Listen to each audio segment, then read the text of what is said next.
Hey everybody, Kurt Risch here, and thanks for joining me on One Shepherd. So we are continuing with our series, The 5 Roadblocks to Understanding Scripture, with the second roadblock, which is the fact that the original languages of the Bible are very different from ours. The Bible was written in Hebrew for the Old Testament and Greek and Aramaic for the New Testament.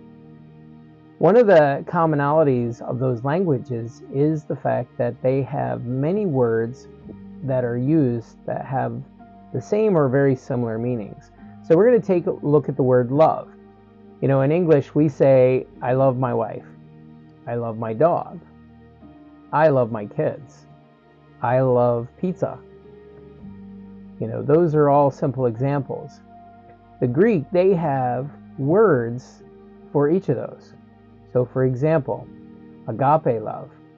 This is unconditional love or selfless love. In Matthew 5 verses 43 to 45 we read, "You have heard that it was said, you shall love your neighbor and hate your enemy. But I say to you, love your enemies and pray for those who persecute you, so that you may be the sons of your Father who is in heaven. For he causes his sun to rise on the good and sends rain on the righteous and the unrighteous." Jesus uses the word here, agape, when he says love your enemy. It's unconditional love, it's selfless love. And he demonstrates that in Luke 23 verses 33 and 34. When they came to the place that is called the skull, they crucified Jesus there with the criminals, one on his right and one on his left. Then Jesus said, "Father, forgive them, for they do not know what they are doing." And they cast lots to divide his clothing. So the men who were nailing him to the cross, he prayed for them. That's a clear demonstration of agape love. The next word for love we're going to look at is the word eros. This is romantic love. This is the kind of love you feel for your spouse. Now this word is actually never used in Scripture, but it is where we get our modern word erotic. The third type of love is phileo love. Now for all of those who are in Philadelphia, you probably already can recognize and know what the meaning is. This is brotherly love. This is the kind of love you feel for a close friend. Jesus used this when he talked about his disciples. In John 20 verse 2 we read, "So she ran and came to Simon Peter and to the other disciple whom Jesus loved, and said to them, They have taken away the Lord out of the tomb, and we do not know where they have laid him."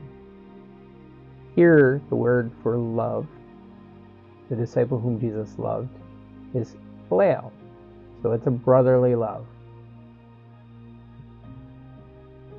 The next type of love is storge.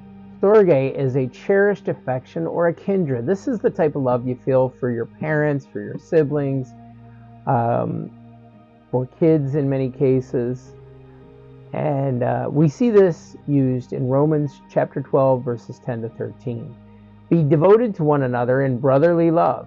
Give preference to one another in honor, not lagging behind in diligence, fervent in spirit, serving the Lord, rejoicing in hope, persevering in tribulation, devoted to prayer, contributing to the needs of the saints, practicing hospitality."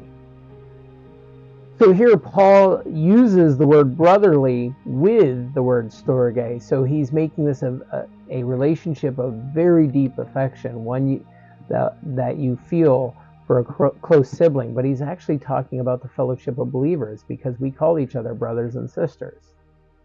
And then he actually goes on to describe it a little bit as you continue to read in that verse.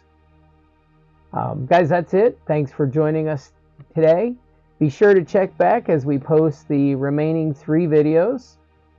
If you have any comments or questions, put them below. May you have a great day, and God bless.